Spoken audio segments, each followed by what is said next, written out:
ఈ కార్యక్రమం ముఖ్య ఉద్దేశం ఏమిటేనో, ఇప్పుడు మహిళలపై కొన్ని చోట్ల దాడులు జరగడము ఇలాంటివి జరుగుతున్నాయి. ముఖ్యంగా వాళ్ళకి చట్టం పైన అవగాహన లేకపోవడము వలన ఇలాంటి నేరాలు జరుగుతున్నాయి. కాబట్టి ఆ చట్టం గురించి అవగాహన కలిగేయాలన్న ఉద్దేశంతో ఈరోజు మనం ఇక్కడ ఈ కార్యక్రమాన్ని ఏర్పాటు చేయడం జరిగింది. ముఖ్యంగా నేను ఈ సందర్భంగా చెప్పదలుచుకుంది ఏమిటేనో, కొద్దిమంది అమ్మాయిలు మాయ మాటలు లోబడి వాళ్ళ మాటలు విని మోసపోతున్నారు. వాళ్ళ జీవితాన్ని, వాళ్ళ యొక్క కెరీర్ని నాశనం చేసుకుంటున్నారు. కాబట్టి ఇలాంటి విషయాల్లో ప్రేమ విషయం కావచ్చు, ప్రేమ పేరుతోటి చాలామంది మోసపోవడం జరుగుతుంది. అలాంటి మోసపు మాటలకు లోపడుకోకుండా ఉండాలి. మనం ప్రస్తుతం మన బాధ్యత మన చదువు. ఎందుకంటేనో చదువు తప్ప వేరే ఉద్దేశం ఉండకూడదు మనకు. మనం అల్టిమేట్గా ఎంత చదువుకుని మనము ఉంటే మన జీవితాలు కూడా బాగుపడతాయి. కాబట్టి అలాంటివి అంటే మాయపు మాటలు లోపడుకోకుండా జాగ్రత్తగా ఉండాలి. అలాగే బాల్య వివాహాలు కొద్దిమంది తెలుసో తెలియక వాళ్ళ అంటే చిన్నతనంలోనే వాళ్ళు అమ్మాయిలకి పెళ్లి చేసేసి తమ యొక్క బాధ్యతలను అంటే తీర్చుకోవాలనుకుంటున్నాం. అంటే అమ్మాయి పెళ్లి చేసేస్తే మా యొక్క బాధ్యత తీరుతుందనే ఉద్దేశంతో చాలామంది తల్లిదండ్రులు మైనారిటీ తీరుకుండా అంటే 18 సంవత్సరాలు నిండుకుండానే వాళ్ళకి వివాహాలు చేయడం జరుగుతుంది. తద్వారా ఆమె శారీరకంగా, మానసికంగా ఇంకా ఇతర ఇబ్బందులు భవిష్యత్తులోనూ వాళ్ళు ఎదుర్కొనే అవకాశం ఉంటుంది. కాబట్టి దయచేసి ఎట్టి పరిస్థితుల్లో ఉన్న బాల్య వివాహాలు చేయకూడదు. మీకు తెలుసు, బాలికలకు 18 సంవత్సరాలు నిండుకోకుండా వివాహం చేయకూడదు. అలా చేస్తే అది నేరం. అలాగే కొంతమంది ప్రేమ పేరుతోటి అమ్మాయిలని మోసం చేస్తుంటారు. 18 సంవత్సరాల నిండిన అమ్మాయిలతో వాళ్ళతోటి పరిచయం పెంచుకొని ప్రేమ పేరుతో ఆ అమ్మాయిలు తీసుకొని వెళ్ళి వాళ్ళతో శారీరక సంబంధం పెట్టుకుంటుంటారు. సో ఇది చాలా నేరం.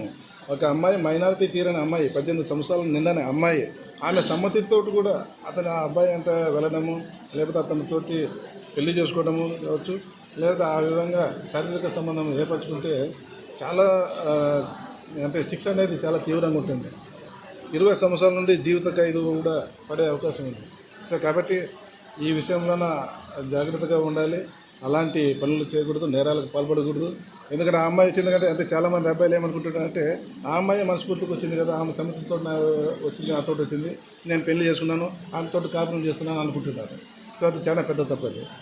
సో తెలిసి చేసినా తెలియక చేసినా నేరమే. మనం తెలిసి ముట్టుకున్నా తెలియక ముట్టుకున్నా నిప్పు ఖచ్చితంగా కాలుతుంది మనకి. సో కాబట్టి మీరు ఇలాంటివి దృష్టిలో పెట్టుకోవాలి.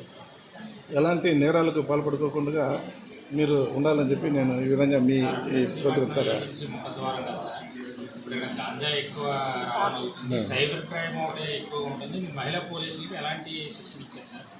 అంటే ఇప్పుడు మహిళా వాళ్ళు ఫీల్డ్ లెవెల్లో, గ్రామం లెవెల్లోనే వాళ్ళు మహిళా పోలీసులు వాళ్ళు ఉంటున్నారు.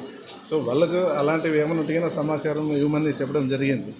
ఆ గాంజా గురించి కావచ్చు, లేకపోతే సైబర్ క్రైమ్స్ గురించి కావచ్చు, అలాగే ఆడవాళ్ళపైన, స్త్రీలపైన అత్యాచారాలు, దాడుల గురించి కావచ్చు, ఇలాంటి విషయాలు ఇమ్మీడియట్గా వాళ్ళని దాన్ని గుర్తించేసి ఇమ్మీడియట్గా ఎస్హెచ్ఓ గారికి, సంబంధిత పోలీసు అధికారులకు తెలియజేయాలని చెప్పి వాళ్ళకి చెప్పడం జరిగింది.